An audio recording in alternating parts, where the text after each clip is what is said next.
नहीं है मीडिया के सामने आने वाली, लेकिन भाइयों ने बुलाया। मैं धन्यवाद करता हूँ ट्रांसपोर्ट वेलफेयर एसोसिएशन का। समस्याएं एक नहीं है, मुझे लगता है अगर सबसे वर्स्ट अफेक्टेड कोई एरिया या डिपार्टमेंट है दैट इज़ ट्रांसपोर्ट सेक्टर, जिसको पिछले 5 सालों से कोविड की मार लगी, उसके बाद पोस्ट पहलगाम जो ये बर्बरता हुई, और उसके बाद जो हमारा बॉर्डर की सिचुएशन हुई, वॉरलॉक सिचुएशन बनी, तो टूरिस्ट ऑलमोस्ट आपको पता है उसकी संख्या घटकर 0 हो गई। कोई आना नहीं चाहता, उनका दारोमदार उसी पे था, चाहे ऑटोज़ थे, चाहे टेम्पो हैं, चाहे 2x2 हैं, चाहे ऑयल टैंकर्स हैं।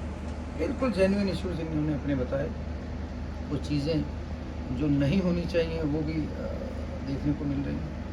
तो हम कोशिश करेंगे, जो हमारे डिपार्टमेंट के ताबिया कुछ चीज़ें इन्होंने बताई, उस पर बड़ी सीरियस हमें ज़रूरत है ब्रेनस्टॉर्मिंग की, बड़ी सीरियस सोच विचार करने की ज़रूरत है, और उसका कोई हल निकालने की ज़रूरत है।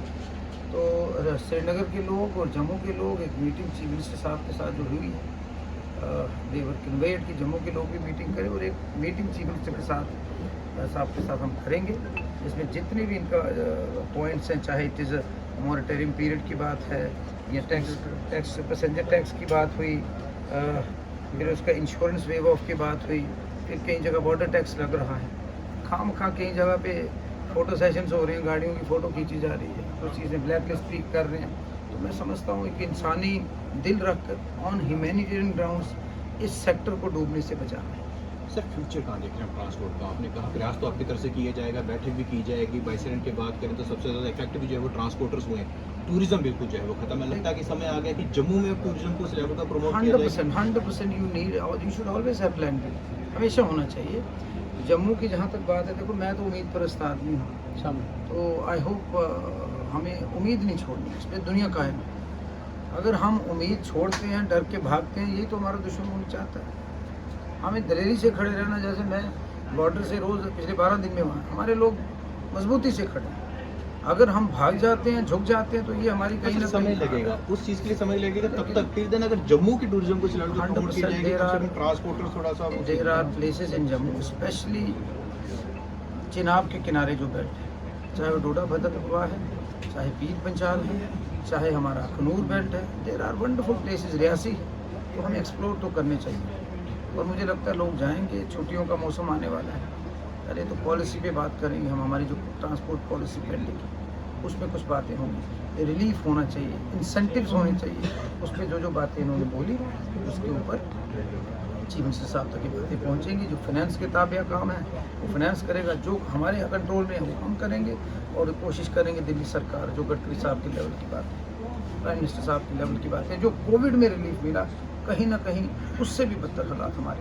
तो मैं चाहूँगा कि ये दोनों सरकारें मिलजुल कर इस पर बड़ी जल्दी कोई इस पर सोल्यूशन इसका ढूंढे, ताकि ये सेक्टर जो है ये डूबने से बचे। मंत्री जी, आज जिस तरीके से कोई भी पॉलिसी जब आती है, जैसे ई बसेस लाई गई, इन्हें विश्वास मत में नहीं लिया गया। कोई भी अगर पॉलिसी सरकार ला रही है तो ऐसा नहीं है कि स्टेक होल्डर्स जो हैं उन्हें बिठाया जाए, क्योंकि अब तो सरकार भी है, चुने नुमाइंदे हैं, तो कोई भी चीज़ अगर लाई जा रही है स्टेट के अंदर, पहले इन्हें भी लाया जाए, क्योंकि नुकसान और फ़ायदा जो दोनों को एक तरफ रखा जाए। जो पीछे 10-11 साल हुआ वो तो छोड़ो, लेकिन हमने यही फैसला किया, आगे से कोई भी बात होगी तो सब स्टेक होल्डर्स को पूछ कर होगी, बिकॉज हम वेलफेयर के लिए जो काम होगा उसमें लोगों को फ़ायदा होना चाहिए। पॉलिसी वही बनानी है जिसमें आम लोगों को फ़ायदा है।